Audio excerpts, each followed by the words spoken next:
হজে কোরবানি করলে কি এলাকাতে কোরবানি আদায় করতে হবে এবং এর জন্য কি কাউকে টাকা সহ দায়িত্ব দিয়ে যেতে হবে? হজে যে কোরবানি করবেন ওই কোরবানিটা মূলত দমের শুকর, ওটা কোরবানি না, ওটা হলো শুকরিয়ার দম। তো অনেক আমাদের মতে সেটা দিলে আর দায়িত্ব কোরবানি দেওয়ার কোনো প্রয়োজন নাই। যদি অন্য আমাদের মত হলো যে আপনি সামর্থ্যবান সচ্ছল হলে সেক্ষেত্রে আপনার তরফ থেকে দেশে কোরবানি হবে, এটা হলো মূল কোরবানি। আর ওখানে যেটা দিচ্ছেন ওটা হলো দমের শুকর বা শুকরিয়ার দম। এটা আসলে কোরবানি বলতে যা বোঝাটা সেটা না। ওইটার সাথে আপনার কোরবানির সম্পর্কটা হলো যে দুইটা দেখতে প্রায় কাছাকাছি, অনেক বিধান প্রায় একই রকম, কিন্তু দুইটা দুই জিনিস। একটা দমের শুকর শুকরিয়ার দম, হজ করছেন সেজন্য, আর হলো কোরবানি।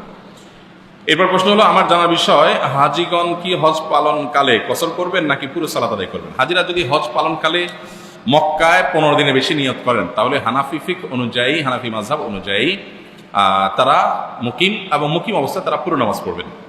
আর 15 দিনের নিয়ত, 15 দিনের কম থাকবেন মক্কায় একটা না, এরপর আবার মদিনা যাবেন। তাহলে এরকম যদি থাকে তাহলে সেক্ষেত্রে 15 দিনের কম নিয়ত করার কারণে তিনি পুরো নামাজ পড়বেন না, বরং মুসাফির হিসাবে কসর নামাজ পড়বেন। আর সর্বাবস্থায় হারামে যখন জামাতের সাথে নামাজ পড়বেন তখন ইমামের সাথে পুরো নামাজ পড়বেন, 4 রাকাত পুরোটাই পড়বেন। সেক্ষেত্রে কোনো কসর নাই ইমামের সাথে যখন পড়বেন, ইমাম যদি মুকিম হন। এহরাম অবস্থায় হজের দিনগুলোতে মেডিপ্লাস জাতীয় পেস্ট দিয়ে কি দাঁত ব্রাশ করা যাবে? তা এই পেস্টের মধ্যে যদি আলাদা করে সুগন্ধি থাকে তাহলে এটা অ্যাভয়েড করলে ভালো হয়, কিন্তু যেহেতু এটা সুগন্ধির নিয়তে হয় না, বরং সুস্থ থাকার জন্য হয়, সেক্ষেত্রে এটা করা যেতে পারে। কিন্তু উত্তম হলো এই কয়দিন অন্তত মেসওয়াকে অভ্যস্ত হওয়া। মেসওয়াক এটা অনেক গুরুত্বপূর্ণ একটি সুন্নাহ, যেটাকে নিয়মিত করা উচিত। হজের দিনগুলোতে আপনি মেসওয়াক যদি খুব ভালো করে করেন, নিয়মিত করেন, যেটা সারা বছরই করা উচিত, হজের দিনগুলোতে স্পেশালি করলে আপনার ব্রাশ ব্যবহার না করলেও চলে। যদি করেন এতে আপনার হজ বা ওমরা হবে না, ব্যাপারটা সেরকম না। মসজিদুল হারামে সালাত আদায়কারীর সামনে দিয়ে গমনাগমনের বিধান কি? মসজিদুল হারামে অনেকে মনে করেন যে মসজিদুল হারামই তো, অতএব নামাজের সামনে দিয়ে দরকারি বেদরকারি হলে আমি হাঁটাহাঁটি করলাম। এটা ঠিক যে মসজিদুল হারাম অনেক ভিড় হয়, মসজিদে নববীতেও এই দুই জায়গাতে অনেক ভিড় হয়, এখানে আসলে ওইভাবে সূত্রা মেনটেন করা সম্ভব হয় না। এই জন্য যদি কেউ সূত্রা মেনটেন না করে সেখানে গুনাহ হবে না, এটা অনেক ইমামদের মত এবং এটা বেশ শক্তিশালী মত।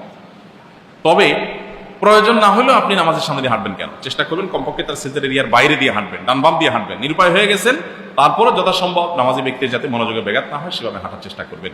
কিন্তু মসজিদুল হারামে যদি সূত্র ব্যবহার না করা হয় এবং আপনার সামনে দিয়ে প্রয়োজনে এইভাবে হাঁটে মানুষ সতর্কতার সাথে যথাসম্ভব দূরত্ব বজায় রেখে, সেক্ষেত্রে গুনাহ হবে না। এটা অনেক ইমামদের মতে এবং বেশ শক্তিশালী। যদিও অন্য অনেক ইমামের মতে সব জায়গার জন্য একই কথা প্রযোজ্য, যে মসজিদুল হারামেও আপনি মুসল্লির সামনে দিয়ে হাঁটবেন না, এটা কোন কোন ইমামদের মত। আচ্ছা, এরপরে প্রশ্ন হলো, ওমরাকারীর জন্য কোনটি উত্তম, নফল সালাত নাকি নফল তওয়াফ? আপনি যখন ওমরা বা হজে যাবেন তখন আপনার জন্য বেশি বেশি তওয়াফ করাটা উত্তম, কারণ ওইটা মক্কার আমল। বেশি বেশি তওয়াফ করবেন, পাশাপাশি নফল সালাতও করবেন।